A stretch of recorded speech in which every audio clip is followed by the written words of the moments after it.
All right, so I got this today. It's a combustible gas detector. Bought it on Amazon. Pretty cheap. It was like 20 some bucks. And it comes with some instructions and warranty stuff. Let's put that there. Flip that around so you can see what that looks like.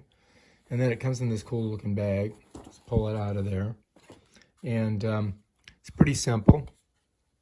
You got to put batteries in it. So let's go ahead and get that done. Let's open it up. All right, so takes these AAAs, and you got to go in, usually the negative side is on the spring. So you can see that they're opposing each other. There we go.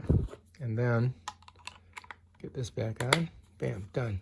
All right, on the side is a little toggle switch, which you can change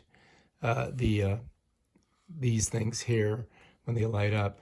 You have to turn it on. You have to give it about 10 seconds, and it will power up. You can hear the ticking.